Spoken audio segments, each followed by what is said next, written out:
Have you ever wondered how trails are built, maintained and funded?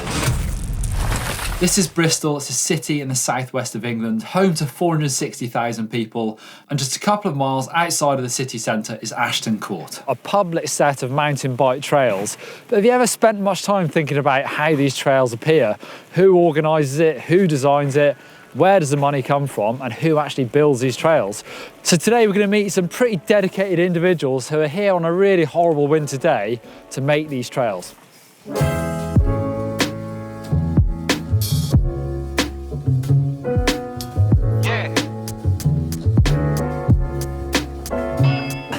Right, Matt, what are you doing, raking away? Raking away. So Matt, what is your role in all this work going on here? I guess I'm making it happen. Yeah. I've sort of fallen into a bit of a project manager role where I'm fundraising in order to get the money to do what we're doing here. We've put a steering group together, and basically once we've got some money, we'll sit on that group, we'll work out where it needs to be spent, and then we have dig days like this, and then that's all about getting volunteers to come in, borrow stone, to help this place survive. How hard do you find it to raise the cash that's necessary to build these trails or even maintain the trails? This phase of maintenance is going to cost around £5,000, just under £5,000, and that's mostly on tipper hire and digger hire. And we raise that in about 6 weeks, and that's all from the general public giving, people giving through our webpage, and that goes straight into a pot. All of that money then goes straight on the trails. We don't take any of that. What about local support? Things like the materials you need. Have you found that easy to come by? Yeah, so there's a quarry just over the way actually, Durnford Quarry, and so that's run by Tarmac, and so they've given 100 tonnes of Type 1 stone. Type 1 stone is kind of the slightly bigger aggregate that we're using to build the features, and then there's a local lad who's given us 20 tonnes of dust, which is the top surface that goes on the trail as well. So all materials have been paid for this job.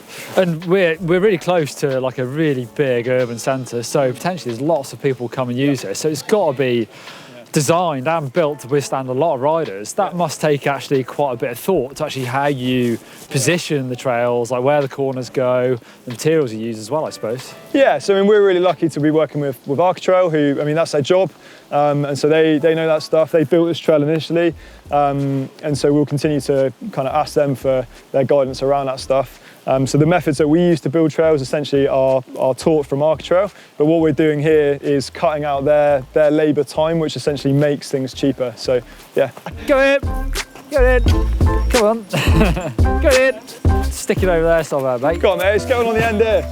Lovely, yeah. You never built a berm?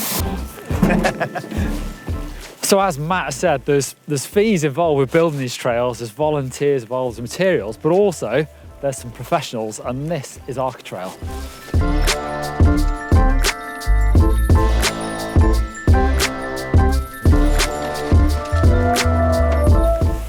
All right, Duncan. Hello. So tell me, what is Architrail?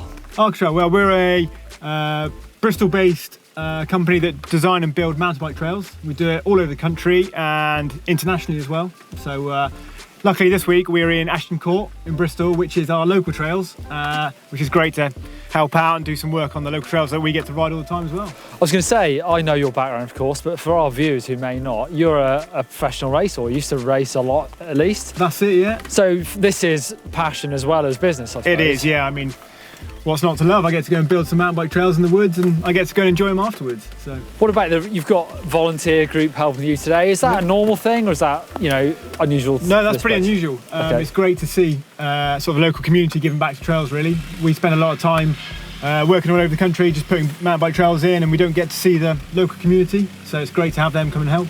So you also design the trails as far as, well, grading them from how easy or hard they're going to be, but also using the topography of the land. Is that quite a complex job to make sure that trail rides as well as it possibly can? It can be, yeah. We spend a lot of time trying to work out the best line of the trail to create great flow, use those natural features, use the natural ground shapes.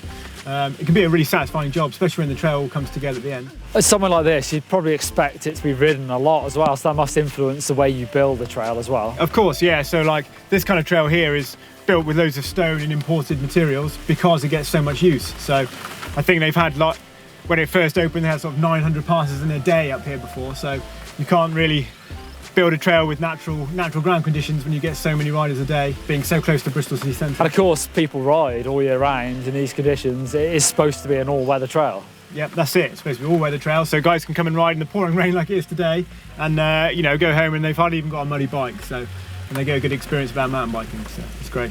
Ashton Court is a great example of local riders and business owners taking control of their trails, fundraising between them, and then volunteering to make that money stretch. But that's not where the complexity ends. What does it take to build a trail? So from the very beginning, I suppose, this area, Ashton Court in Bristol, is a very sensitive landscape. So kind of rare orchids and rare birds on Ashton Court Estate, which they're trying to protect. Any kind of planning to start off with has got to go through 4 different groups of people, which is difficult. So we'd work on design and where the actual trail's going, a GPS line, we look at features of the ground. There was an original trail here that people used to use and ride back in the day, and what the council and local land users were worried about, it was wearing out too much and damaging the trees. They wanted to stop people just cutting lines in any old place and make sure that people were staying to a desired line in the trails, and that's how they got funding originally. Physical trail you see behind me, how this was built to protect the tree roots, we actually come in with a bigger stone layer and we'll put that on 200-300 depth. What they're doing is they're preparing the trail surface, getting a rough shape for where things are going to go, and then once that's been done, what we're doing here begins. So barrowing type 1 stone to build features as and where we want them. That gets compacted and wackered, you start to see the shape appear then, and then last of all is the dusting, which is that a stone dust on top, and that binds everything together, creates a smooth riding surface. Because I've been riding for years and I just want to put something back really. How many people can you find that are willing to do this? Yeah. So we've got 65 people who said they're going to come. 65 is good. And we've got another, I reckon we'll probably have another 5 or 6 on top of that. So unless the weather really puts people off, we should have a really good turnout. Probably more than we might need, but That's too many. A pretty big number of the local riding community decide that it's definitely worthwhile, of course, to come and sort these trails out, fix them. And of course, the whole community benefits from it, I suppose. They do, and I mean, even people who can't come are really positive. I mean, I've spent a couple of rides stopping, talking to riders as I was going around. Talked to well over 50 people, and everybody was enthusiastic, and most people wanted to be here. A lot couldn't, of course, because it's working week, so they couldn't get out of work. But yeah, it's making it less dangerous, less sketchy for the beginners, for the kids, which is great, because you need somewhere to build up your confidence and your skills, and it makes it more fun for the experienced riders as well, because you can go a bit quicker, there's more to challenge you.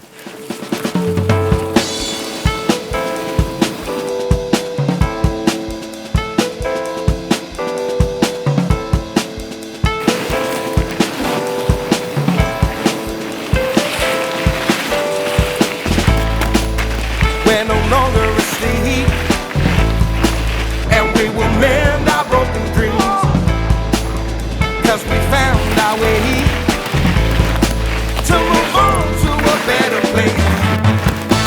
Finally, your promises don't mean a thing.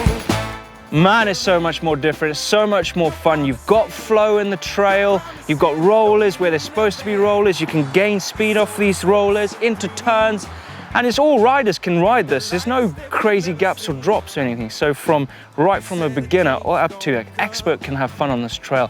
And being an expert, there's loads of little bits where you can kind of double up, have a challengeable gap. Makes this trail a little bit more spicy. I like it.